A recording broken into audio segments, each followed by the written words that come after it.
Bonsoir, je m'appelle Dominique Vallée.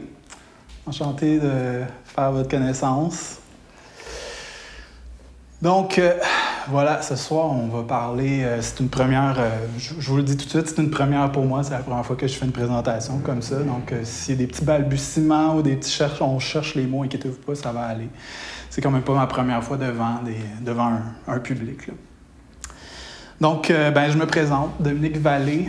Je suis un auteur d'un premier livre. Je me considère comme étant aussi un mystique, c'est-à-dire quelqu'un pour qui la connexion avec, disons, l'invisible ou bien avec le divin est quelque chose, dans le fond, qui fait partie de ma vie de tous les jours, de mon quotidien. Puis, en fait, pas mal toutes les décisions que je vais prendre dans ma vie vont avoir un lien avec cette quête-là mystique, en fait. Donc, je vous parlerai bien de mon histoire, être un petit peu... un peu plate, là, je vous dirais. J'ai été propriétaire d'une petite maison de thé. J'ai travaillé dans une maison de thé plus grande. J'ai été courrier à vélo. J'ai été musicien aussi professionnellement. Et puis, voilà, je me suis rendu avec un petit peu plus de blanc dans la barbe. Je me suis dit que c'était le temps de me consacrer à quelque chose d'un petit peu plus profond, quelque chose... Des considérations qui m'ont toujours habité, puis c'était là que ça se passait. Voilà. Donc, je peux vous parler un peu de mon approche aussi, mon approche de la spiritualité. J'imagine que si vous êtes là, vous êtes des personnes qui considèrent que vous avez une vie spirituelle. Pas nécessairement, mais il y a des gens qui sont simplement curieux un peu, puis c'est pour ça que vous serez là. Je pense que vous pouvez dire ça aussi. Mon approche à moi, elle est le plus distincte possible de toutes les traditions qui existent. Pas dans le sens que je les renie ou parce que je les considère comme étant mauvaises ou quoi que ce soit. Pour moi, la quête spirituelle commence par l'expérience directe. Donc, peu importe si on décide qu'on adhère à une tradition spécifique ou à une discipline spécifique, il faut toujours partir quand même de soi-même, de son expérience, pour vraiment en profiter, qu'on fasse justement partie d'une tradition ou non. Moi, disons, mon vécu m'a poussé à... vraiment focusser simplement sur mon expérience personnelle, même si je m'inspire quand même des fois pour comparer un peu mon expérience avec celle de d'autres personnes qui se considèrent comme étant aussi des mystiques, pour voir est-ce qu'il y a des points en commun ou si je suis simplement tout seul de mon bord en train de devenir fou un peu. Donc, c'est une manière quand même de rester connecté, de rester groundé avec notre famille humaine. Je pourrais aussi dire que, comme je vous disais, j'ai été musicien, j'ai beaucoup joué de musique, plus étant adolescent, de la musique métal, punk, de la musique très agressive généralement. Et puis, quelque chose qui vient généralement avec ces genres de musique-là, surtout ce qu'on appelle le punk, en fait, c'est l'esprit DIY, c'est-à-dire do it yourself, fais-le par toi-même. Donc, pour moi, mon expérience dans la musique m'a vraiment inspiré dans ma vie spirituelle, en fait, aussi. Ça fait un genre de connexion directe.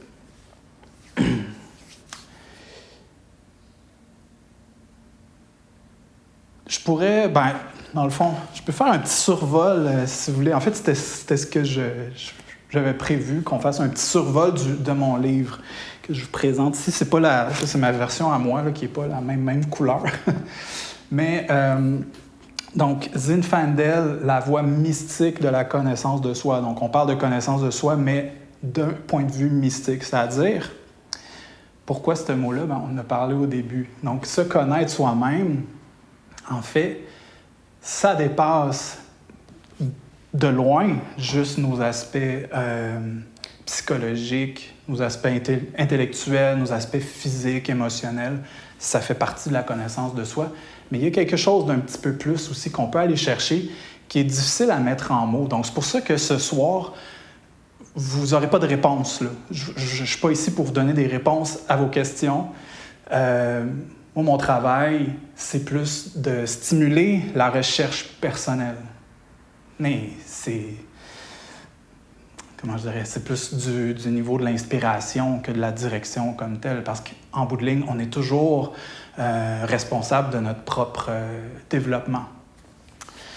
Donc, ce livre-là, ben voilà, c'est de ça qui parle. Donc, c'est un livre qu'on dit qui ratisse large, c'est-à-dire qu'on traite de beaucoup de choses, un peu pour, justement, semer des graines un peu. Là, on lit ce livre-là, puis il y a des choses qui vont se réveiller en nous. Il y a d'autres choses que, bon, ça m'intéresse moins. Puis c'est correct parce que l'humain, son ego, le véhicule de l'ego, est basé sur des ensembles très spécifiques d'archétypes. Donc, on pourrait parler même d'astrologie. Si on regarde, c'est pas tout le monde qui croit à l'astrologie, mais juste de voir à quel point nos caractères sont différents les uns des autres, nos besoins sont extrêmement spécifiques. Donc, c'est pour ça qu'il faut quand même voir large quand on écrit un livre de ce genre-là, parce que c'est ça, on ne peut pas guider les gens directement sur quelque chose.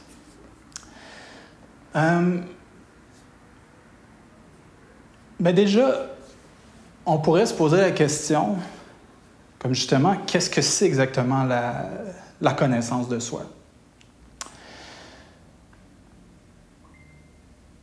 Je ne vais pas vous dire ce que c'est, mais quelque chose qui est intéressant de considérer, c'est qu'on retrouve cette notion-là à travers pratiquement toutes les grandes traditions religieuses, traditions spirituelles. On dirait que tôt ou tard, il y a cette notion-là. On la retrouve dans le taoïsme, on la retrouve même dans le christianisme. Il y a ces notions-là dans les... il y a un homme qui s'appelle Alex... J'ai un blanc de mémoire, donc je ne vais pas me lancer là-dedans. Mais c'est ça, on trouve cette notion-là un peu partout. La connaissance de soi, c'est quelque chose qui est primeur même à l'expérience religieuse comme telle. C'est à croire que tôt ou tard, tous les mystiques, peu importe leur tradition, vont à un moment donné arriver à ça. Ah, OK, il faut se connaître soi-même. Encore une fois, qu'est-ce que ça implique de se connaître? Avez-vous une idée un peu? Je ne sais pas si vous avez quelque chose qui vous inspire. Pour vous, la connaissance de soi, qu'est-ce que ça veut dire? Lorsque nous vivons... Quand on est dedans. C'est ça. Exactement, l'expérience directe. Déjà, on a un très bon exemple de pourquoi c'est important d'y aller par soi-même et non juste se fier sur les connaissances ou les expériences des autres. On est tous connectés, donc c'est sûr que c'est bien de s'en inspirer, mais si ça ne passe pas par soi-même à la base, on manque le plus important. Parce que ça reste dans la tête sinon. Hein. Puis on va aller un petit peu plus loin dans ces sujets-là un peu plus tard. Mais c'est ça, en gros, c'est un petit peu plus complexe que juste se connaître émotionnellement, parce que comme vous dites, il y a tellement de situations où est-ce qu'on ne sait pas comment on réagirait. On ne se reconnaît pas même des fois. Des fois même aussi, on est certain que dans une situation spécifique, on aurait réagi de cette manière-là, ou dans le passé, on a agi d'une certaine manière. Puis finalement, tout d'un coup, pour on ne sait pas quelle raison, on n'est plus pareil. Donc, ces notions-là de psychologie, de se connaître notre passé, nos expériences, c'est bien de les connaître. Mais c'est juste une partie du tableau. Parce qu'en bout de ligne, ces choses-là, elles sont toujours en changement, en évolution. Donc, c'est ça, c'est un petit peu plus... un peu plus profond comme quête que... Moi, je pense que Deeply Yourself. Mm-hmm. Je pense que c'est ça. Absolument. Fait que ce concept-là du shadow work, travail de l'ombre, c'est ça, on retrouve ça beaucoup dans la psychologie de Jung, entre autres, mais c'est quelque chose dont on parle de plus en plus, là. En fait, c'est super intéressant parce que c'est un côté qu'on a souvent, les gens qui ont une vie spirituelle ont un peu de difficulté à aller vers les choses qui sont plus cachées, plus noires un peu. C'est comme si... oui, ça va quand on parle d'amour et de lumière, mais où est-ce qu'elle est, ma jalousie, ma colère? Qu'est-ce qu'elle révèle aussi? Puis un point que je trouve important de soulever par rapport à l'ombre aussi, c'est que l'ombre, c'est l'absence de lumière. Mais qu'est-ce qu'il y a dans l'ombre? C'est pas nécessairement juste des choses qui sont négatives. C'est ça qui se passe aussi. Dans l'ombre, il y a parfois certaines qualités qui sont cachées, qu'on refuse de les voir parce que ça peut être une manière de se protéger. Tu sais, je vous dis même très honnêtement, moi, dans mon ombre, il y a une peur du succès. Puis dans cette peur du succès-là, ben, il y a la confiance que je suis capable. J'aurais pas peur du succès si je me disais, de toute façon, je suis incapable. Fait que, il y a les deux côtés dans cette ombre-là. Le côté qui est génératif, puis le côté qui est prohibitif, qui va nous couper, nous empêcher d'agir. Mais c'est ça, c'est pour ça qu'en bout de ligne, c'est pas de devenir, par la connaissance de soi, de devenir une bonne personne ou une meilleure personne. C'est surtout de devenir une personne plus vraie. C'est surtout ça, je dirais, qui est un peu... Plus complet. Aussi, on a un sentiment de complétude quand on est plus... C'est ça, plus vrai. On pourrait dire ça aussi, plus complet. On sent qu'on agit selon quelque chose qui est vraiment fondamental en dedans de nous. Puis c'est ça, je veux dire, observer notre lumière aussi. Des fois, on se rend compte que, oui, moi je suis une personne très généreuse, je suis une personne... Ah ouais, mais peut-être que je suis comme ça parce que j'ai peur j'ai peur de décevoir les autres. Puis qu'en réalité, j'aurais besoin d'être peut-être moins généreux des fois. Mais ça, là, je vous parle un peu du côté un peu plus sombre parce que c'est... En fait, c'est pas sombre parce que la raison de... Par exemple, dans cet exemple-là, si on est un peu moins généreux, c'est pour l'être plus avec soi-même. Et puis après, on est plus présent pour les autres aussi. C'est pas... La différence, c'est qu'on n'est pas généreux de manière artificielle. Puis si on devient généreux par la suite, ben on l'est réellement. Ce sont tous nos cachotteries. Absolument. Ben oui. Mais c'est ça, le rapport en bout de ligne, c'est ça qui est un peu, je dirais, paradoxal de la connaissance de soi. Puis c'est pour ça qu'en fait, il y a même un chapitre, je ne vais pas revenir toujours à mon livre, là, mais c'est quand même la base de mon travail. Il y a un chapitre qui pose la question, est-ce que c'est égoïste de vouloir se connaître? Parce que justement, en fait, c'est une question, là, je vous révèle un peu ce qu'il y a dans le livre, là, mais c'est une question qu'il faut se poser constamment sur cette voie-là. Est-ce que je suis égoïste présentement? Est-ce que je suis en train de juste complètement me détacher des autres? Ou si je fais quelque chose qui est pour moi, mais en bout de ligne, par rapport justement à la vision des autres autour de nous, bien, ça permet une meilleure connexion. C'est ça qui est un peu spécial de la connaissance de soi, c'est qu'en bout de ligne, ça nous permet de réellement connecter avec les autres par rapport à nos besoins puis par rapport à ceux des autres. Il y a quelque chose d'un peu un peu magique là-dedans, une fois qu'on a révélé notre ombre. Il y a comme un déclic qui se fait, pas nécessairement graduel, c'est pas nécessairement ça change notre vie tout d'un coup, mais on sent qu'il y a justement une vraie évolution qui se produit. Donc,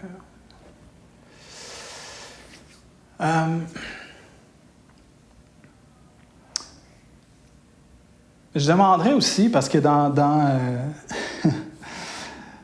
le livre, on soulève la question de pourquoi est-ce que c'est important de se connaître. Bon, ça a l'air évident, il faut bien que je me connaisse, tu sais. Je suis ici, je suis dans le monde.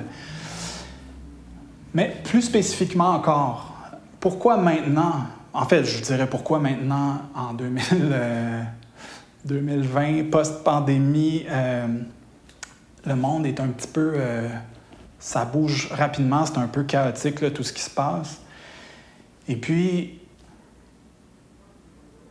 c'est difficile de retrouver nos mêmes repères à l'extérieur. Des fois, on peut avoir des rêves, des projets qu'on voulait faire, puis finalement, on se rend compte que le monde change. Et puis, si on est réellement honnête avec soi-même puis avec notre considération de ce qui est à l'extérieur, c'est pas que c'est impossible, mais c'est important de revoir un peu. Et puis, si on arrive justement à la considération, je ne peux pas juste continuer selon mes plans, ben il faut avoir des repères quand même. Puis ces repères-là, ben, de moins en moins, on peut les retrouver dans ce monde-là qui n'arrête pas de changer. Je veux dire, on est tous là ensemble, hein? On voit qu'est-ce qui se passe, les guerres, les pandémies, tous ces trucs-là. On ne le sait pas, là, ce qui va arriver l'an prochain, on ne sait jamais. Mais en dedans de soi, il y a cette espèce de point d'ancrage-là, en dedans. Vraiment, je dis en dedans, mais c'est ça, à l'intérieur. Mais c'est que ça nous connecte avec le vrai monde aussi, avec une forme de réalité plus profonde du monde aussi. Donc, il y a non seulement tout ce qui se passe dans le monde, mais justement à cause de tout ça, bien, il y a toutes sortes d'informations qu'on reçoit. On est bombardé d'informations, que ce soit par Internet, les nouvelles, notre voisin d'à côté, nos enfants, nos parents. Constamment, on est en train... Tu sais, on doit considérer, il y a telle personne qui a dit ça, puis là, dans tel pays, il se passe ça, puis là, Fait que c'est facilement, on peut s'étourdir là-dedans. Ça devient très facilement étourdissant. On le voit, de toute façon, les gens autour de nous, généralement, sont un petit peu plus stressés là, depuis tout ce qui est arrivé, justement avec la pandémie puis avec tout ce qui se passe. Donc, ce qui me vient présentement, c'est une citation de Thich Nhat Hanh, je ne sais pas si vous connaissez. C'est un maître bouddhiste qui est décédé il n'y a pas longtemps, qui disait dans un océan d'émotions, ma respiration est mon ancre. C'est un bon point de départ, la respiration. Se ramener, tout simplement, à qu'est-ce qui est là.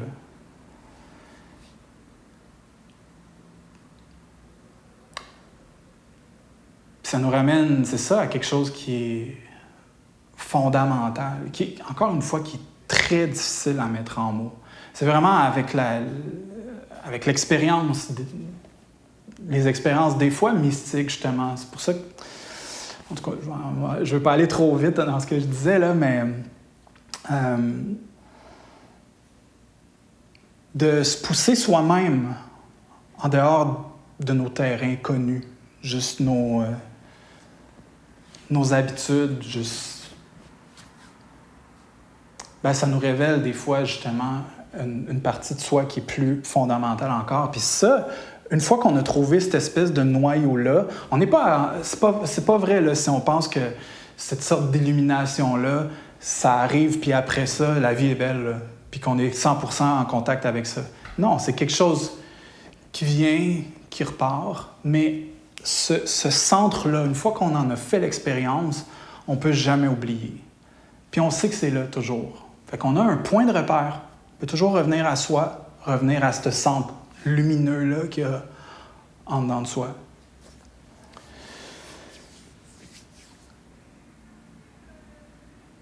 Il y a plusieurs outils qu'on peut utiliser. Évidemment, tout le monde a ses propres outils pour apprendre à se connaître. On a toutes nos manières. Je vais vous en faire une petite liste, celle que j'ai listée dans mon livre.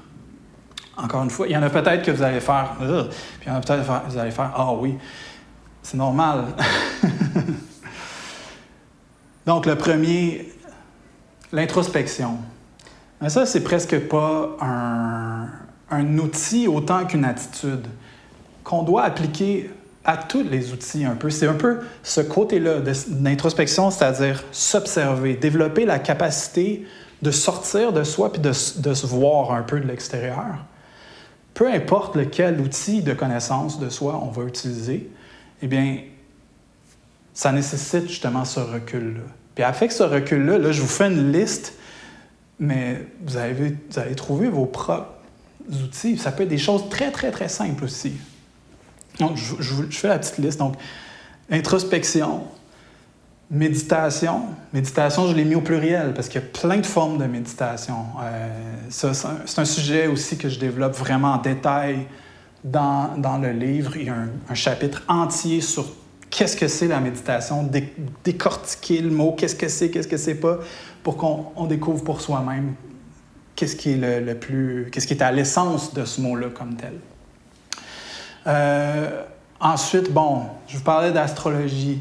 Astrologie, pourquoi j'ai trouvé important de le mettre dans le livre, c'est que ça arrive quand même qu'on a des gens qui sont en spiritualité puis qui s'intéressent à l'astrologie, mais de manière un petit peu en surface, ou bien pour prédire le futur. Mais bon, prédire le futur, c'est un peu comme prendre son pouvoir puis dire « Ah, futur » ou « Ah, univers, dis-moi ce qui va arriver de moi. » Tu sais. C'est pas exactement ça. On peut utiliser l'outil de l'astrologie pour aller vraiment se décortiquer puis voir le véhicule de notre ego qui sert à être incarné ici. Bien, comment il est fait, comment il fonctionne. Puis, on l'essaye puis on voit si ça fonctionne pour nous ou non, mais de quelle manière est-ce que ces influences-là énergétiques agissent sur soi? Je vais essayer de ne pas être long comme ça avec toutes les... parce qu'il y en a quand même une petite liste. La psychologie, quelque chose en spiritualité, des fois qu'on a tendance à laisser de côté. Ça peut être important de justement trouver une personne à qui on a confiance, puis juste parler librement, tu sais. Dans le bouddhisme, il y a ce qu'on appelle la sangha. La sangha, qu'on pourrait dire, moi je dirais pour un mystique qui est indépendant, je dirais l'amitié, tout simplement. Avoir des amitiés qui nourrissent notre recherche, avec des gens avec qui on peut partager, parce que c'est ça qui se passe dans une sangha bouddhiste. Les gens ont cette même pratique-là, ces mêmes ensembles de croyances-là, et puis ils peuvent échanger sur qu'est-ce qu'ils vivent. Ensuite, ça a l'air étrange, les sports puis les arts martiaux. Moi, j'ai fait des arts martiaux pendant plusieurs années. Ça paraît que j'en fais plus depuis plusieurs années. Mais même chose, puis les sports, notre manière de dealer avec la victoire, avec l'échec, de dealer avec les gens qui sont autour de nous, c'est une bonne manière de, justement, encore une fois, regarder ça de l'extérieur. Regarder soi-même comme si c'était quelqu'un d'autre, puis regarder, wow, OK, comment il agit dans cette situation-là. On peut apprendre beaucoup de notre véhicule, tu sais. Les métaphores, les paraboles, ça, moi, c'est quelque chose qui est très présent pour moi. Dans certains films, dans certains livres, de voir des résonances avec notre propre histoire, des fois. Ça fait comme, des fois, des petits déblocages énergétiques. Ça, c'est pas tout le monde, on dirait. Souvent, les gens regardent des films, lisent des livres pour se détendre, c'est correct. Mais il y a des œuvres qui sont tellement profondes, qui peuvent réellement opérer un changement vraiment profond en nous, puis nous révéler des choses sur soi. Ensuite, là, je ne m'étendrai pas sur tradition, religion, on en a déjà parlé. Il y a des gens, en fait, juste un détail, je dirais, c'est qu'il y a vraiment des gens que dans leur composition d'archétypes, ils ont besoin d'une certaine structure, même si c'est basé un peu plus sur la répétition que sur l'efficacité comme telle. Il y a des gens qui ont besoin de ça. Moi, ça ne marche pas. J'ai essayé, j'ai pratiqué le zen pendant quelques années, puis je réalise que je suis beaucoup plus heureux quand j'essaye pas de faire la même chose à tous les jours, à la même heure. Mais il y a des gens qui ont besoin de ça. Ensuite, c'est ça, il en reste plus tant que ça, là, l'étude des rêves, évidemment, beaucoup de symboles dans les rêves. Ça, c'est un sujet que je vais développer un jour. En tout cas, voilà. Les arts divinatoires, ça, c'est ça, tarot. Moi, j'utilise beaucoup le I Ching, ou même les cartes oracles, des petites cartes simples. Il y a un jeu avec lequel on a une résonance. Ça peut nous révéler, encore une fois, des côtés de soi-même. Si on ne les utilise pas, encore une fois, juste pour dire qu'est-ce qui va arriver avec moi, il y a vraiment beaucoup de connaissances là-dedans. Ça vient de se mettre à tomber. Hein? Bon, puis le dernier point, la philosophie. Philosophie, encore une fois, ça prend un ensemble d'archétypes très spécial pour se connaître soi-même à travers la philosophie. Mais il y a des approches traditionnelles. Il y a une forme de yoga, je ne vais pas bien le prononcer, mais Jnana Yoga, Dhyana Yoga, je ne sais pas comment ça se prononce, mais qui est basé vraiment sur la réflexion. On pense au yoga, souvent on pense à des exercices physiques, mais non, il y a des formes de yoga qui sont purement intellectuelles, en fait. Donc on va prendre une idée fondamentale. Qu'est-ce que le temps? Qu'est-ce que la réalité? Puis on va prendre cette question-là et puis on va la débattre intérieurement jusqu'à arriver, des fois, à quelque chose qui dépasse de loin les mots. Encore une fois, c'est un outil. C'est pas tout le monde qui est obligé d'utiliser ça. Il faut vraiment qu'on sente cet appel-là. Mais pour dire que la philosophie, ça peut être beaucoup plus que juste penser à des trucs.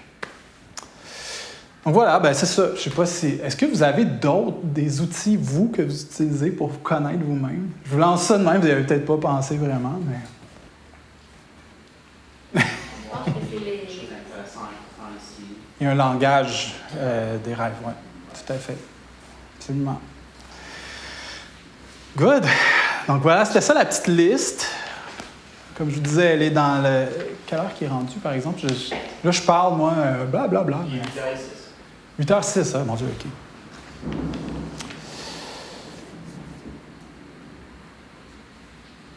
OK. OK. Donc voilà, c'est ça. J'ai lancé plein d'outils comme ça, mais il peut en avoir plein. C'est ça le truc. En fait, je dirais qu'un outil de connaissance de soi, c'est quelque chose qui nous permet de se détacher un peu du temps, entre autres, de l'espace-temps puis de l'espace. Puis il y a des gens pour qui ça va être cuisiné. Mais je ne l'ai pas mis parce que c'est trop spécifique, là. Mais il y a des gens comme ça peut être ça, ou s'occuper d'une plante, ou... c'est quasiment infini, mais c'est ça, c'est l'introspection. Ça, c'est la base un peu de tout, tu sais. Ouais. Bon. Là, surtout, si on parle de la connaissance de soi d'un point de vue justement mystique, un peu plus profond que juste ce qu'on voit, ce qu'on perçoit facilement, on se rend compte que c'est pas facile de se connaître nécessairement. Parce qu'on évolue tout le temps. Exact, c'est ça. c'est qu'on est en constant changement. Donc, ça peut venir décourageant même des fois d'avoir l'impression on se connaît, on a l'impression qu'on est sur la bonne route, puis il y a quelque chose qui se passe, puis on est comme, ah non, finalement, ça marche pas, ou, tu sais. Donc, c'est pas facile de se connaître. Puis, une des raisons principales de pourquoi c'est si difficile que ça, je vous dis mes raisons que j'ai trouvées. Vous en avez peut-être aussi. Entre autres, il y a notre rapport au temps.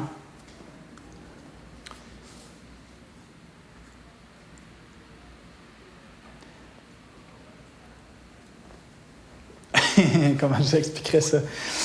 Notre rapport au temps. Bon, bien, si je l'explique de manière la plus simple, dans le fond, c'est que simplement, ça demande un certain engagement, cette connaissance-là. Ça vient pas... ça en prend au moins de l'intention. Et puis, sans nécessairement impliquer qu'il faut dédier 1 heure par jour ou quelque chose comme ça. Encore une fois, peut-être qu'il y a des gens que c'est ça qui vont avoir besoin. C'est correct. C'est plus cette capacité-là de s'arrêter des fois. Ça peut être juste quelques secondes. Puis c'est pour ça, quand je vous parle quand je vous dis « Ah, moi, je suis un mystique », ben c'est pas parce que je veux... bon, j'ai la barbe, là. Ça fait mystique un peu, mais c'est pas à cause de ça. C'est parce que vraiment, ça fait partie de ma vie. Je veux dire, cette espèce de recul-là qui prend des fois juste quelques secondes. Juste, OK, je suis en train de stresser. Ben, première présentation ce soir, je n'ai vécu du stress beaucoup dans les derniers jours. Fait que ce recul-là, je l'ai pratiqué beaucoup, beaucoup, beaucoup. Savoir, OK, qu'est-ce qui me presse dans le fond? Qu'est-ce qui me stresse? Qu'est-ce qui peut arriver de terrible, tu sais? Puis qu'est-ce qui me dit que ça va arriver, tu sais? Puis c'est qui cette personne-là qui est en train de stresser présentement? Là, ça sonne un peu métaphysique, mais c'est ça, de regarder ce Dominique-là là, en train de... Ah, mais là, s'il arrive telle chose, ou tu sais, si je suis mal à l'aise avec les personnes, ou je sais pas quoi, tu sais, qu'est-ce que je vais faire? Puis c'est comme... Mais... Généralement, il n'y a pas grand-chose à faire, juste de l'observer. C'est ça qui est... C'est ça qui est difficile de communiquer aux gens. L'importance de ce recul-là. Il n'y a rien en réalité qui est aussi puissant que ça. Parce que... Puis aussi difficile. Aussi simple et aussi difficile. Parce que... Quand on prend le recul puis on voit les choses, ça arrive souvent que les changements ils se font un peu tout seuls parce que c'est juste que ça fait plus de sens d'agir comme on agissait. Exact. C'est ça. Ben, c'est ça. Puis vous l'avez bien dit. De la prise de conscience, de prendre conscience. Puis ça, en fait, c'est pas intellectuel. C'est ça l'affaire. On utilise des fois ce terme-là. Ah, j'ai pris conscience de... Bon, c'est parce que je l'ai compris dans ma tête, mais j'ai pas compris dans mon corps, dans mes tripes. Puis on le sait généralement quand on a vraiment fait une prise de conscience qu'après ça, oui, il peut des fois y avoir des changements comme ça, ou comme vous dites, on va se rendre compte qu'on a peut-être des fois besoin d'aide pour opérer les changements. Ou bien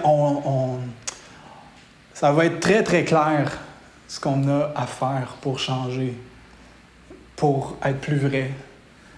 Des fois, ce n'est pas des choses qu'on aime, mais on sait que c'est ça. C'est ça la différence. La prise de conscience, c'est le moment où on... Ah oui, ça me tente pas, mais c'est ça qu'il faut que je fasse. Puis là, c'est plus facile de faire parce qu'on sait pourquoi. On sent pourquoi. Ah, puis il y a des fois où c'est juste... Ah, yes, faut que je change. C'est juste une libération. Oui, mais les plus difficiles, Oui, bien, c'est ça, la notion de communauté, encore une fois, pour certaines personnes, ça va être très important. Principalement pour s'appuyer un peu sur l'énergie des autres. Moi, je vais vous dire, moi, je suis pas comme ça du tout. Généralement, quand j'ai besoin de clarifier les choses intérieurement et puis de faire des gestes, en fait, je me rends compte que moins j'en parle aux gens autour de moi, mieux c'est. C'est plus efficace pour moi. Mais c'est ça. Des fois, encore une fois, il n'y a pas de réponse pour tout le monde. Mais c'est important, on doit le réaliser pour soi.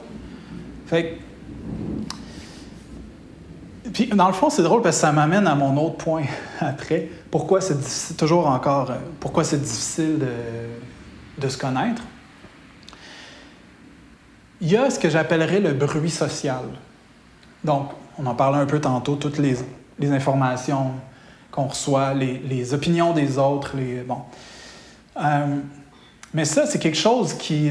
ce bruit social-là, c'est un bruit interne aussi, des fois c'est un bruit intellectuel, mais ça se bâtit au fil de notre vie au complet.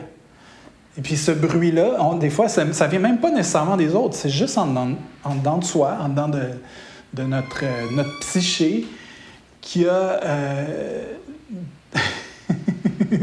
C'était très subtil. À l'intérieur de notre psyché, il y a toutes sortes de petites voix qui viennent de notre passé. Ça peut être des voix qu'on entend très clairement, qui ne sont pas les nôtres. Des fois, c'est des voix qu'on pense que c'est la nôtre, qu'on se dit « Ah, je suis trop ci, je suis trop ça, je suis pas assez ci ». Ou bien « Ah, wow, je suis tellement ça » ou « Je suis tellement... wow, j'ai tellement bien agi dans cette situation-là. » Mais toutes ces voix-là, généralement, c'est des voix qui sont construites, qui sont programmées à l'intérieur de notre ego, à l'intérieur de notre intellect. Petite parenthèse, vous m'avez entendu parler à date, quelquefois, peut-être du véhicule de l'ego. On parle souvent de l'ego comme étant quelque chose de négatif, comme étant quand on crie après quelqu'un ou on se fâche, que ça, c'est l'ego. Et puis, si on est égoïste, c'est l'ego. Et puis, mais en creusant vraiment, puis là, je ne veux pas trop élaborer là-dessus, mais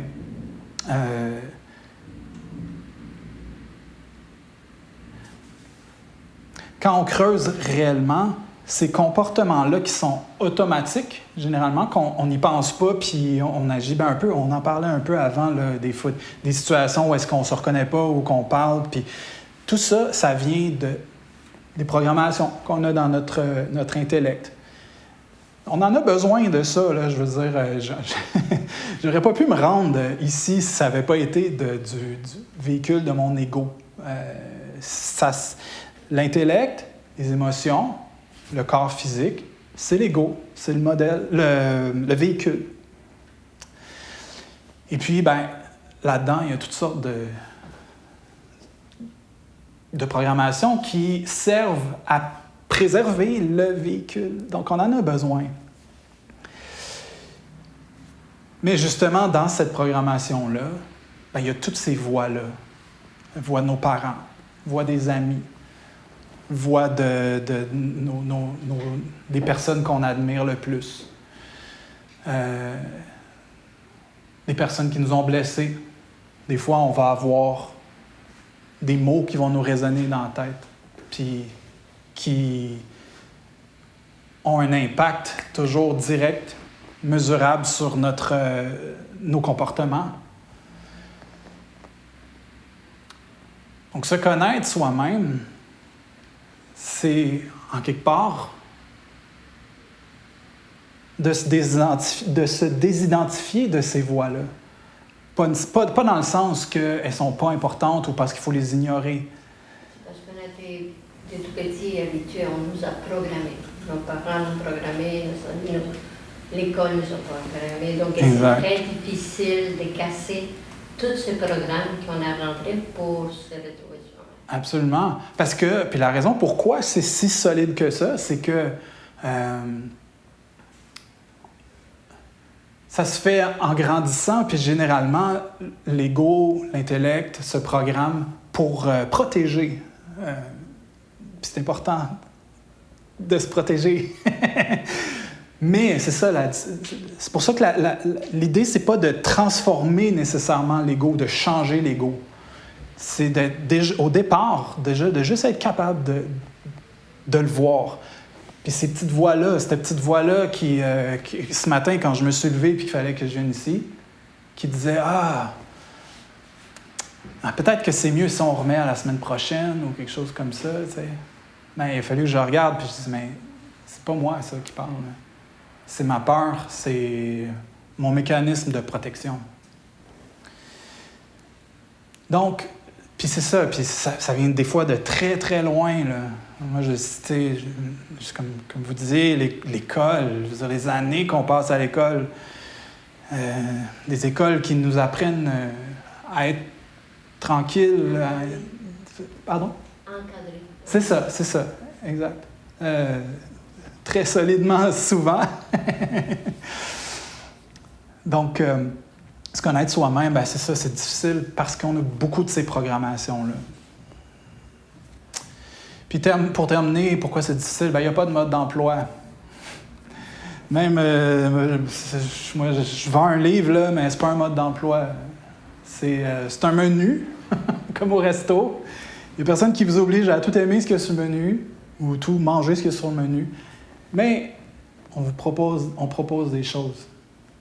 Pas juste des... là, je vous ai parlé des outils qu'il y avait dans le livre, mais il y a aussi des pistes de réflexion. Réfléchir à des choses auxquelles on les voit pas d'habitude ou même... Comme il y a un chapitre sur la réalité. Ouais, ça a l'air gros, pas mal. Qu'est-ce que c'est la réalité? Mais qu'est-ce qu'on peut faire avec ce mot-là pour qu'il devienne vraiment utile? Parce que, je veux dire... en tout cas, je ne vais pas rentrer dans les détails de tout ça, mais tout ça pour dire que c'est tellement spécifique ce qu'on a besoin pour se révéler à soi-même qu'il n'y en a pas un livre qui va vous aider. C'est cheminement personnel. Exact, c'est ça. Puis c'est là l'intérêt, pour moi, de connecter avec les gens qui ont un cheminement comme ça aussi. Justement, pas pour qu'ils nous donnent leur réponse, mais tu sais, pour dire « Hey, j'ai essayé telle chose, ça a été cool. Ah ouais, moi j'ai essayé, ça marche. » C'est ça. Échanger, s'inspirer, inspirer les autres. Bon. Qu'est-ce qui... Okay, parce que là, ça fait plein de fois que je vous dis que se connaître soi-même, ça dépasse l'intellect puis les émotions, puis bon. Mais qu'est-ce qui reste? S'il n'y a pas juste notre histoire, nos tragédies, nos moments d'enchantement, les plus beaux moments de nos vies, les pires moments de nos vies, nos croyances, nos opinions, qu'est-ce qui reste? Ou bien notre corps physique, nos douleurs, nos forces. Qu'est-ce qui reste à part ça? Il y a les croyances. En fait, après nos expériences personnelles. C'est ça que j'allais dire.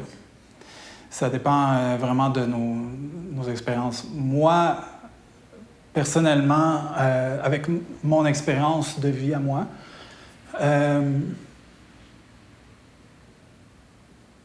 je ne pourrais pas dire c'est quoi qu'il y a de moi. C'est juste une lentille avec la conscience qui chemine à travers. Mais c'est ça, tu sais. Est-ce que c'est ça qui persiste après la mort? Moi, je pense qu'il y a quelque chose qui persiste. Mais en tout cas, ça, c'est un autre. Mais on rejoint pas mal ce que je voulais dire parce que se connaître soi-même,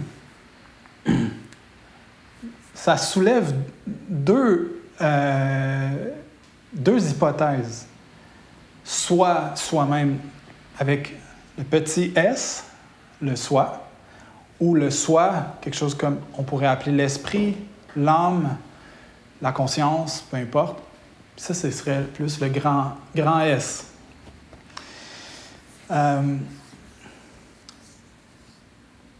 Ce bout-là est difficile à décrire. C'est ça, le petit S, ben, on peut se connaître, puis c'est important en c'est important. Pour moi, c'est important de connaître le soi avec le petit S pour savoir, très honnêtement, par rapport à moi-même, comment est-ce que mon véhicule à moi fonctionne dans ce monde-ci. J'ai un exemple. Moi, j'ai beaucoup d'amis qui sont très disciplinés dans la vie. J'ai mon meilleur ami qui est un prêtre taoïste et puis qui je ne sais pas si c'est exactement ça présentement, mais je sais que pendant longtemps, il se levait à 4h30 le matin pour méditer à tous les jours, faire les chants taoïstes, puis à tous les jours. J'ai un ami aussi qui pratique le Qigong médical. Ça fait des années là, qu'il étudie ce sujet-là en profondeur. Puis moi, pendant longtemps, je regardais ces gars-là, puis je me disais, moi aussi, il faut que je sois capable d'être aussi dédié que ça à ce que je veux incarner sur la Terre. Puis là, j'essayais, je me faisais des horaires là, très spécifiques dans le calendrier, aux 15 minutes près. Là, puis ça durait jamais. Puis à chaque fois, je me sentais comme si j'étais moi-même un échec, tu sais, comme si j'avais vécu... C'est quoi le mot? Je cherche pas un échec. Failure, en français. Failure. Comment? Je sais pas. Non.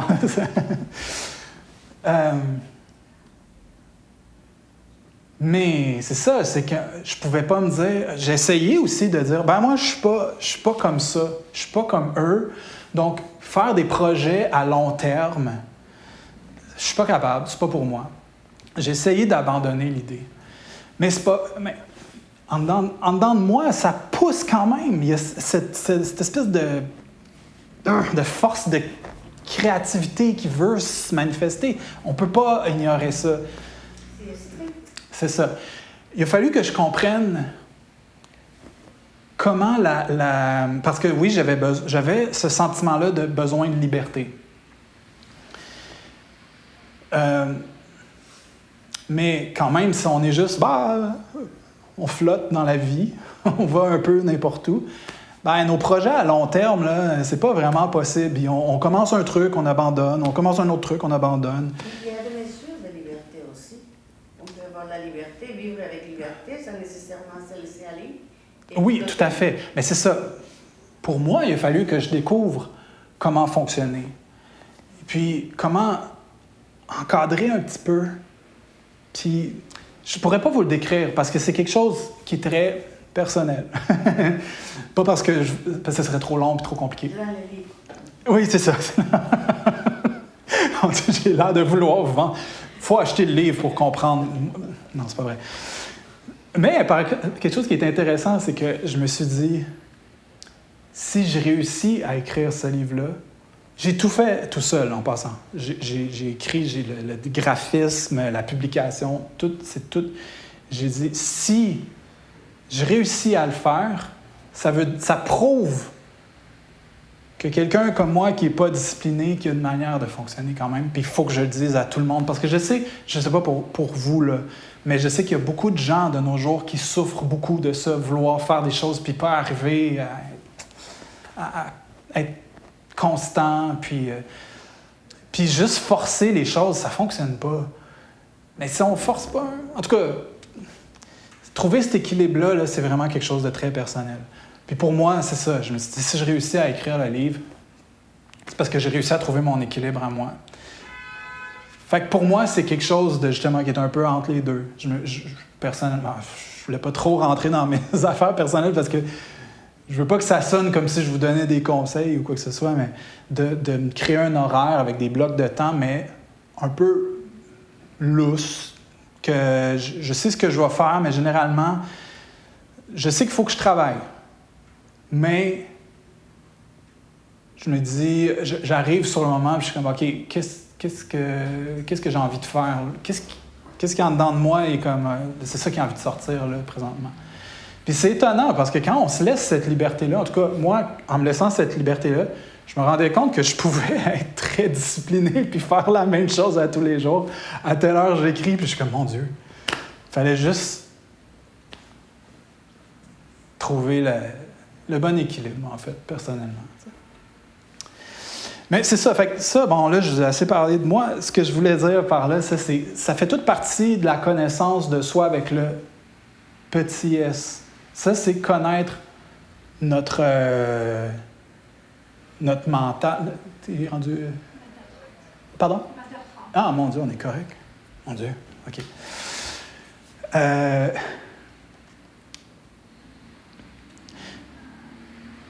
Oui, c'est ça. Bon, j'ai perdu un peu le fil, mais c'est ça, connaître connaître nos besoins. Des fois, moi, c'est ça, quand j'essayais de m'imposer cette espèce de discipline-là, c'était violent pour moi.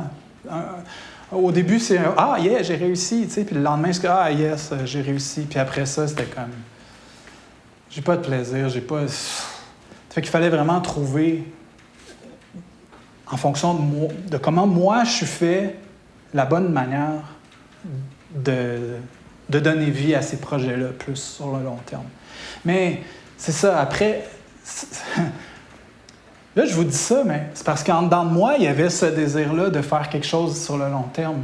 Il y a des gens qui n'ont pas ça. Il y a des gens qui sont très heureux à vivre des choses plus simplement au quotidien. Ils ne sentent pas le besoin de faire des projets ou c'est ça, développer des projets sur plusieurs années ou des trucs comme ça. L'important, c'est de connaître soi avec le petit S, c'est d'aller trouver c'est quoi qui est vraiment vrai en dedans de soi. Puis ça, ça revient un petit peu à pourquoi c'est difficile. C'est qu'il faut avoir une honnêteté. Ça, c'est peut-être la seule chose qui est un peu indispensable pour tout le monde. Je dirais que c'est la seule chose, c'est être brutalement honnête avec soi-même. Pas brutalement dans le sens... Pas dans le sens de se blesser, là, évidemment, mais dans le sens de réellement remettre en question certaines de nos croyances qu'on a par rapport à soi, autant par rapport à ce qu'on pense qui est bien ou ce qui est mal dans nos vies. Puis c'est seulement c'est ça, en utilisant cette espèce d'honnêteté-là, je cherche les mots, mais c'est comme... qu'on peut avoir vraiment un portrait clair de soi-même. Puis là, après ça, être pragmatique, dire, bon, mais ça marche pour moi. Ça marche pas bien. Puis là, je peux continuer avec ma vie, me manifester ce que mon soi avec le grand S m'indique de manifester dans le monde à travers le véhicule de mon petit S.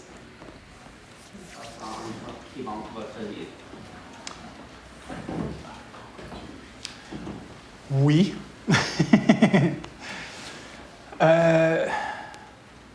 Avec le recul. Mais je comprends que... Je pense que... OK, non.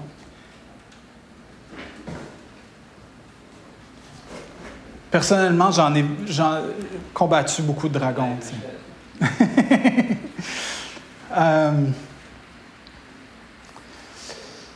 Des fois, c'est ça qu'il faut... Vraiment cette métaphore-là. On se parlait de connaître soi-même, comment on peut connaître soi-même. C'est de se pousser sur soi-même, de te pousser dans les choses que tu ne veux pas faire. Puis ça, souvent, quand tu lis des histoires, ils utilisent cette métaphore-là, tu sais, Mhm. like slay the dragon, get the gold. The Ouais. gold, c'est self-development, you know? Oui, C'est ça. Ouais, c'est ça. purifier c'est pour une référence alchimique, Exactement. purifier les métaux vils, comment on dit? Vils. Le revoir. Ouais. Oui. Mais c'est ça, c'est comme ça dépend de notre approche. Des fois, la métaphore de combat, comme ça,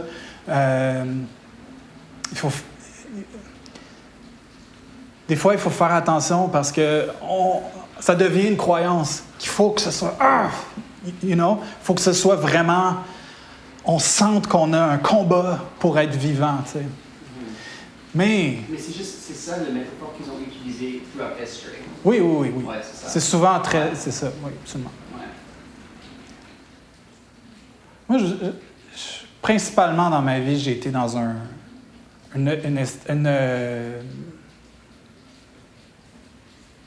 quoi le mot que je cherche? Dans une ligne de combat un peu. Puis, je vais vous en parler plus tard. Moi, il y en a une métaphore qui a débloqué quelque chose en dedans de moi. Mais la métaphore combative, en fait, c'est surtout ça que ça revient un peu, parce qu'on parlait de cette espèce d'honnêteté-là brutale, qui est un peu comme faire face au dragon. Mais là, on parle de dragon, ça peut être n'importe quoi pour vous qui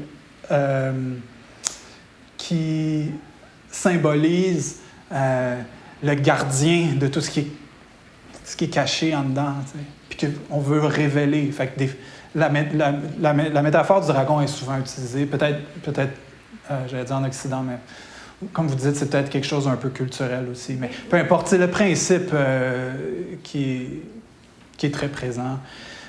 Mais je vais continuer, puis je vais vous dire après, moi, la métaphore pour moi qui a fait allumer quelque chose.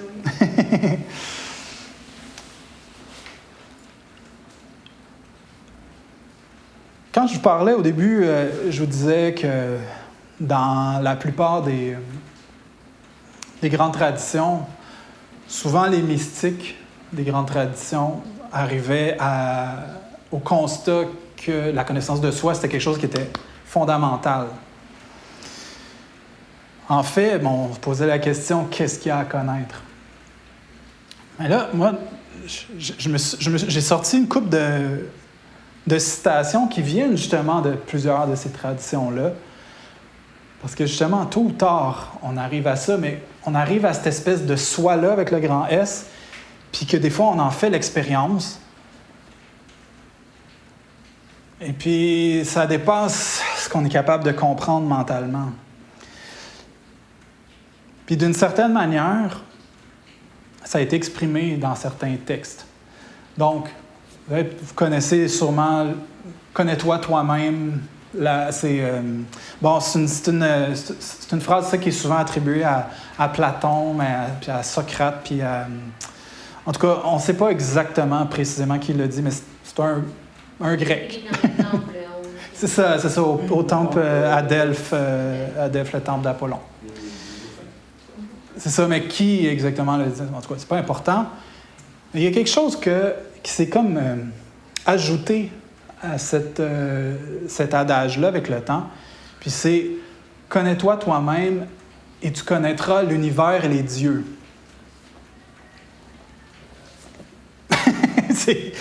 Qu'est-ce que ça veut dire, ça? T'sais?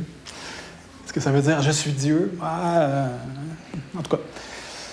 Puis encore une fois, cet ajout-là, on ne sait pas exactement qui l'a dit, mais je ne sais pas pour vous, mais moi, il y a quelque chose en dedans que je suis comme « ah ouais. » Je pense, moi, ça résonne avec mon expérience.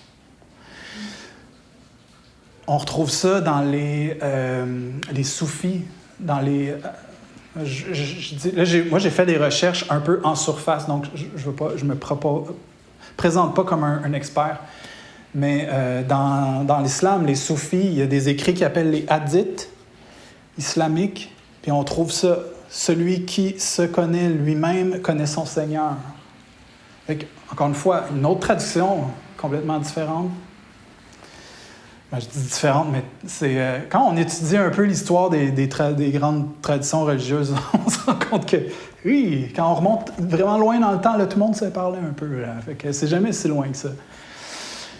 Chez les chrétiens gnostiques, l'Église ne reconnaît pas ce livre-là comme étant valide, mais c'est un livre qui a été découvert plus récemment, l'Évangile selon Thomas, qui dit le royaume de Dieu avec le grand R, il est le dedans et il est le dehors de vous. Quand vous vous serez connus, alors vous serez connus et vous saurez que c'est vous, les fils ou les filles ou whatever, du Père vivant. Donc, encore une fois, on trouve cette notion-là, se connaître soi-même, c'est de se connaître en lien avec le divin. On la retrouve même, moi ça m'a assez surpris, mais on retrouve même cette notion-là dans le bouddhisme zen.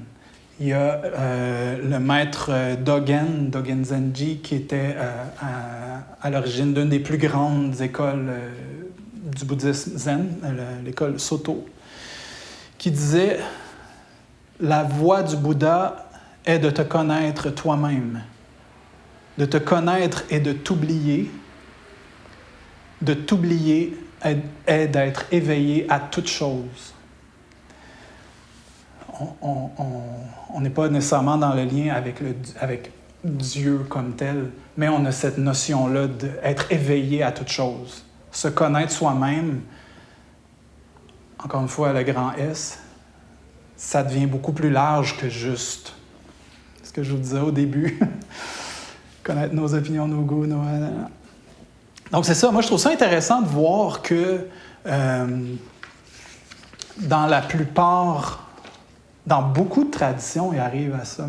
Il y a un homme que j'aime bien qui s'appelle Jeffrey Mishlove, qui Thinking Aloud. C'est un parapsychologue qui avait une émission de télé dans les années 80. Tu connais Jeffrey Mishlove? Dans les années 80. Et puis c'est devenu une émission sur Internet. Maintenant, ça existe encore. Il fait des entrevues avec parapsychologie, vie après la mort, des trucs comme ça, mais aussi beaucoup avec des philosophes, des personnes qui sont très actives dans certaines traditions, des trucs comme ça. Et puis il disait, une fois, dans une entrevue, lui se faisait interviewer, il disait « J'ai l'impression que les mystiques de toutes les religions différentes s'entendent mieux ensemble, généralement, qu'ils s'entendent avec les personnes de leur propre religion. » Parce que qui dit religion ne dit pas nécessairement éveil ou quoi que ce soit. Des fois, c'est un cadre et puis ça nous rend très rigide. Mais c'est ça, une fois quand on passe par la tradition pour justement s'éveiller à notre vraie nature, ben là, on commence à reconnaître des échos un peu de « Hey, nous autres aussi, ils disent ça. » J'ai l'impression que c'est la connaissance du cœur avant la connaissance de la tête. Parce que si c'est la religion, on débat les idées, c'est ça. Si c'est le cœur, c'est la dimension mystique. C'est ça. Mais l'affaire, pourquoi que ça fonctionne pour certaines personnes, c'est que, tu sais, faut pas oublier non plus qu'il y a beaucoup de ces traditions-là qui sont plusieurs fois millénaires. Là. Et puis, c'est bâti sur l'expérience de vie de des millions de personnes. Donc, que ce soit quelque chose qu'on reconnaît soi-même, pour soi-même, ou qu'on ne se reconnaît pas à travers ça, on ne peut pas nier qu'il y a un bagage humain là-dedans qui est très fort. Donc, c'est pour ça que, c'est ça. Peu importe où on est sur notre voie personnelle, l'ego peut toujours ramasser le travail qu'on fait. Mais il y a des fois où, justement, d'emprunter la bonne voie pour soi, ça va nous mener à se dépasser, notre notion limitée de soi. Puis là, on découvre l'univers des dieux. Ça veut dire que tous les chemins mènent à Rome? On peut le dire comme ça. C'est assez symbolique. Ouais. Voilà. Fait que Je sais pas quelle heure qui est rendue, là. À 45. 45? OK, fait que... 15 minutes. Bon, je vous avais dit que je vous parlerais de ma métaphore à moi qui m'a...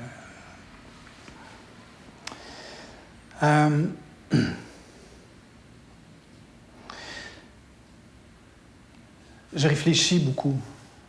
Puis, ça fait partie de ma manière d'appréhender la vie, de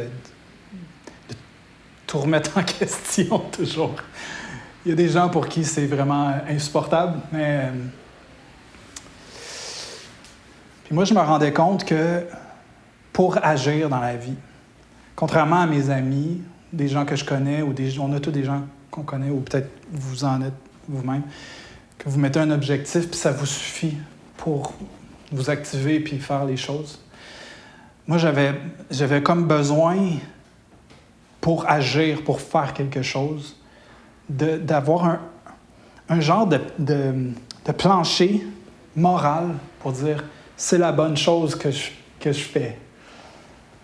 Mais la bonne chose, pas la bonne chose, je veux dire, quand on se met à creuser, on se perd facilement puis on fait rien. Mais personnellement, j'avais pas le choix, moi, de trouver ce plancher-là. Puis ça a contribué à que je sois capable de me réaliser un peu dans la vie. Et puis, c'est ça, il y a un jour où je lisais un livre de poésie peut-être vous connaissez Rumi. Le poète Rumi, c'est un poète soufi. On écrivait en... j'ai un blanc. Perse. Perse? Ça se peut. Puis, bon, les traductions anglaises sont des fois un peu débattues, savoir c'est-tu vraiment ça qu'il disait. Puis, bon, peu importe. Un jour, je suis tombé sur un poème, puis il y a 4 lignes que j'ai écrites ici. 4 petites lignes qui ont changé ma vie. Changé, non. Qui a ouvert ma lentille. Puis qui a fait que, OK, je pense qu'en partant de ça, j'ai un espoir de trouver cette espèce de plancher moral-là, de comment agir, comment bien agir selon ce qui entre dans moi, ce que je sais que moi qui est bien d'agir. Ça va être... Je vous lis la petite phrase. En plus, oh mon Dieu, c'était écrit en perse. Ça a été traduit en anglais. Moi, je l'ai traduit en français. Donc, mais je pense qu'on retrouve le sens principal quand même. C'est un poème qui est quand même assez long, mais je vous dis juste les 4 lignes. Ce qui a été dit à la rose qui l'a fait s'épanouir a été dit juste ici, dans mon cœur.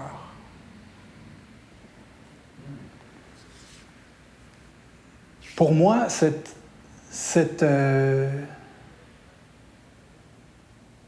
image-là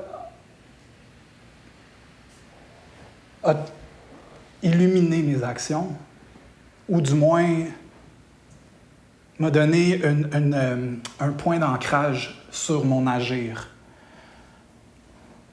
Qu'est-ce qui dit à la rose de s'ouvrir?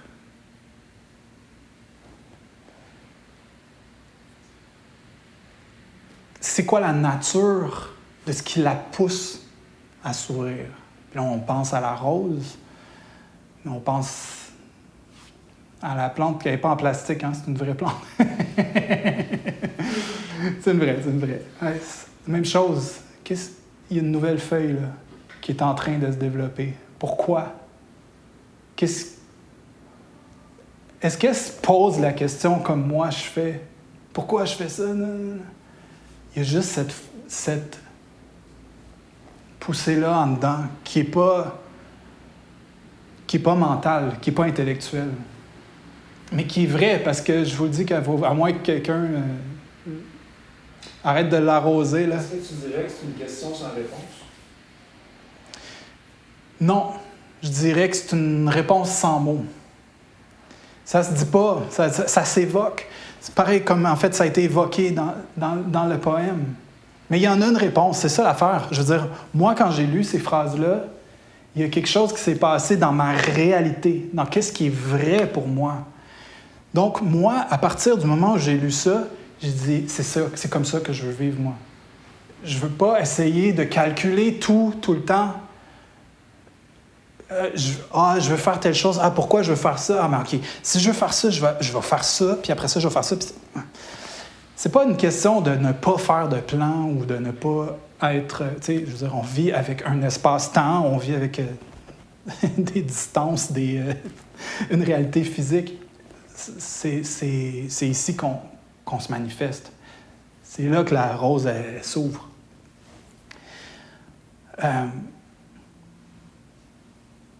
Mais de découvrir cette pulsion-là,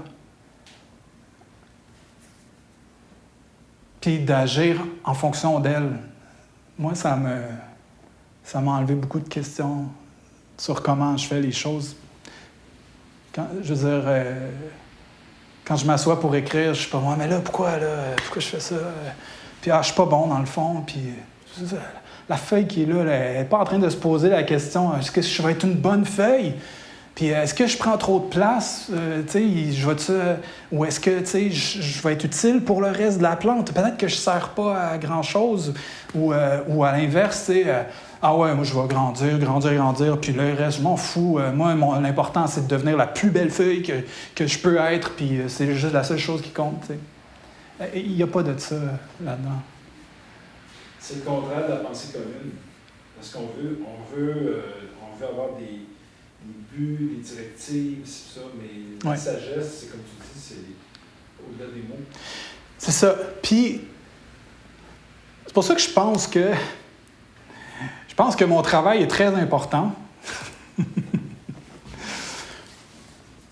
Parce que... non, mais sans dire qu'il est très important, je pense que c'est quand même un point de vue qui est rare.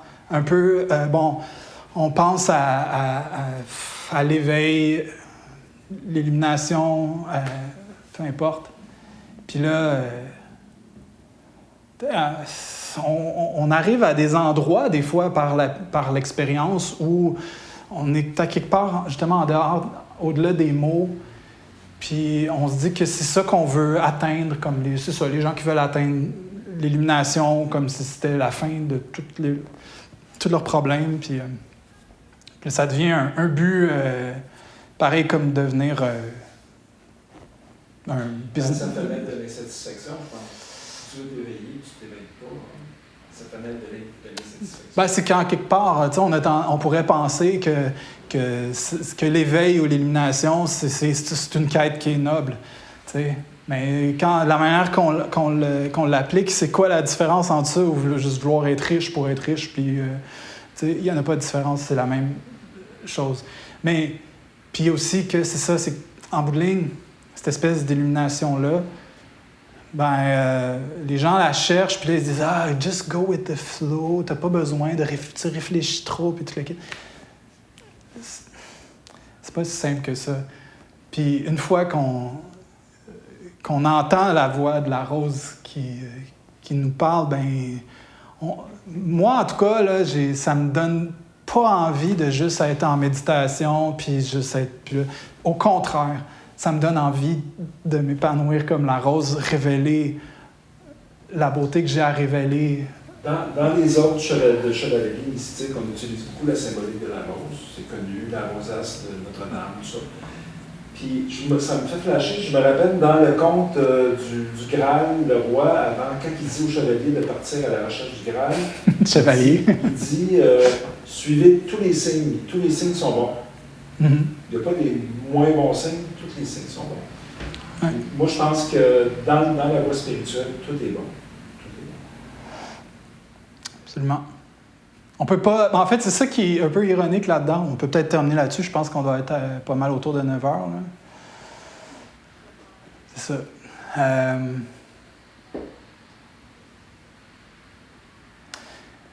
Ouais, c'est une belle manière de finir, ça. Il y a quelque chose pour moi qui est bien rassurant. Puis c'est dans cette quête-là de vérité, de vérité de soi-même, dans le fond, de se révéler à soi-même. Pareil, comme la feuille, là, il y a tout l'univers qui pousse pour que cette feuille-là s'ouvre. Tout l'univers pousse pour que la rose s'ouvre. Mais tout l'univers pousse pour qu'on se révèle à soi-même aussi. Généralement, on est plus... on bloque plus que... Je sais que ça peut être... ça a l'air facile à dire, puis des fois, on a l'impression que le vent, il n'est pas dans notre dos, il est dans notre face. Mais... ouais, en bout de ligne, c'est pour ça qu'on... je pense que c'est un peu pour ça qu'on est ici. Un peu... pour s'épanouir. Simple comme ça. Il y a du monde qui vont devenir des roses, il y a du monde qui vont devenir des crapauds, des érables, des... comment? Des pissenlits, ben ouais, tout à fait. Fait que... ben voilà, on est rendu à 9. Je sais pas si vous avez des mots de la fin, petites questions, petits commentaires. Merci beaucoup. Peut-être un petit mot sur les rencontres avec le thé, autour du thé. Oui. Ben, ouais, ben ça, c'est ça. Je sais pas quelle forme ça va prendre. Je vous annonce tout de suite ça comme ça, même si je sais pas qu'est-ce que la voix de la rose va me dire de faire. Mais on a réservé l'endroit ici pour tous les jeudis de septembre, incluant en fait le 31 août aussi. Donc, ici, il y a 3 salles en passant. Il y a en haut, ici, puis en bas. C'est ça. C'est une des 3, oui. Bien, en principe, si on est le nombre de personnes qu'on est là, ça va être ici. Là. Puis là, ben, c'est ça, dans le fond, mais c'est parce que c'est 2 choses. C'est ça l'affaire, c'est que je planifie de faire un atelier sur le thé, parce que j'ai travaillé beaucoup dans le monde du thé. J'ai travaillé, je ne sais pas si vous connaissez la maison de thé Camellia Sinensis, qui est ici à Montréal, là, mais c'est une grosse maison de thé, puis j'ai travaillé presque 10 ans là-bas. Donc, je connais beaucoup le thé, pas les tisanes, quand on dit, là, je parle de la plante du thé. Là. Et puis, j'ai comme projet de développer un atelier un peu méditatif, en utilisant, ça a l'air spécial, mais en utilisant un peu les différents thés pour aller faire ces voyages-là. Parce que là, aujourd'hui, on a parlé beaucoup. Moi, dans mon plan initial, il y aurait eu un moment de méditation aussi, parce que ça fait partie de l'expérience. Là. Quand je dis ce qui est vraiment important, c'est l'expérience vécue. Ben, moi, je peux vous parler pendant des heures, là, mais en bout de ligne, tu sais, il faut vivre les choses. La théorie et la pratique, ça va ensemble. C'est ça. Puis moi, mon approche, elle est très exploratoire. Puis c'est ça, c'est mon but à travers les visualisations, les méditations, c'est plutôt d'amener les gens dans une situation interne qui est peut-être un peu spéciale ou inhabituelle. Et puis, j'ai découvert avec les années que le thé, il y a plein d'affaires là, qui peuvent être utilisées pour ça, la musique, évidemment le yoga, des trucs comme ça. Mais le thé, c'est spécial. Avec le goût, il y a des goûts très différents, des impressions très différentes. Puis ça, quand on est dans l'espace méditatif, ça peut nous amener à des endroits vraiment le fun, en fait, justement, où on peut découvrir des choses inattendues. Fait que ça, c'est en développement. Bien ça va être... je voulais faire un truc un peu séparé, où je le donnerai plusieurs fois, parce que je pense qu'il y a du monde qui va... Oui, tout à fait. C'est ça. Je n'ai pas encore décidé exactement quand. Plus expérientiel. Dans l'expérience. Ça serait moins... beaucoup moins blabla, là. On serait plus dans l'expérience comme telle. Sinon, ben c'est ça. Il va y avoir les jeudis du mois de septembre, incluant le 31 août. Je ne sais pas ce qu'on va faire. Je ne sais pas ce qu'on va faire, mais l'idée, ça va être de, justement, peut-être un mélange un peu des deux. Discuter ensemble, échanger, puis mais aussi être dans l'expérience. Mais ça se peut bien qu'il y ait du thé quand même. Ouais. La soirée aurait été un petit peu mieux ce soir avec un bon thé. Mais... Ça me fait penser, au Mexique, par exemple, il y a le rituel du cacao dans l'Amérique du Sud, tout ça. C'est ça. Fait que souvent, le breuvage, quand il est porteur de sens, c'est très Absolument. intéressant. Il y a des gens, je connais quelqu'un qui a fait un cours en herboristerie, mais c'est vraiment d'un point de vue plus spirituel. Là. Elle apprend comment les différentes herbes peuvent être utilisées pour des raisons physiologiques, là. Mais dans le cours, ils vont aussi faire des espèces de voyages qu'eux diraient probablement des voyages chamaniques un peu, pour rentrer en contact avec les différentes plantes puis voir qu'est-ce que les plantes elles-mêmes ont comme message à apporter personnellement. Est-ce que tu parles de l'ayahuasca ou... Non, les autres, c'est vraiment de l'herboristerie. Là, c'est pas des psychotropes? Non, pas du tout. C'est ça, parce que l'ayahuasca, c'est un psychotrope oui. qui amène des hallucinations. Alors que ce dont tu parles, c'est pas psychotrope. Non. Parce qu'on peut confondre facilement. Oui, bien, c'est bien de le mentionner. Puis moi, le thé que je suggère, c'est juste du thé normal. Ben, c'est... Ah non, laisse faire d'abord. Mais non, mais... Ouais, je me lancerais peut-être pas là-dedans. Mais c'est étonnant, hein, des fois, les états qu'on peut atteindre, justement, quand on joint la méditation ou l'intériorisation, le voyage intérieur, on n'a pas parlé aujourd'hui de ça, mais tout ce qui est les sphères imaginales. L'imaginal, c'est comme on pourrait dire, c'est le monde où habitent les idées, les concepts. Peut-être qu'il habite des entités aussi dans ces endroits-là. Ils ne pourront pas prendre de thé parce que c'est des entités. Ah non! Oui. Entité. Donc voilà, c'est ça, c'est à suivre. Là. Ça aurait été le fun ce soir de vous dire « Ah oui, il va se passer telle chose à telle date », mais tout ce que je sais là, pour l'instant, c'est qu'on commence tout ça. Ce soir, c'était très expérimental pour moi aussi. Et puis, on continue. On continue. Là, moi, il faut que je sorte de mon bureau. Là. Je suis rendu à aller rencontrer des gens. Puis... Dominique, merci beaucoup de ta présence, en tout cas. Puis... Ça fait plaisir. Merci tellement d'être venu, honnêtement. Merci de votre présence, pas juste votre présence physique, mais je veux dire, pour moi, c'était... je sentais que vous étiez là. Merci beaucoup d'avoir pris le temps de regarder cette présentation. Si vous sentez que vous en retirez quelque chose et que vous souhaitez contribuer à mon travail, c'est simple. Vous n'avez qu'à vous rendre à l'adresse haikugéant.com/support. Et sur cette page, vous allez trouver mes comptes Patreon et PayPal. Donc, vous pouvez faire une donation, une contribution volontaire à votre goût. Merci.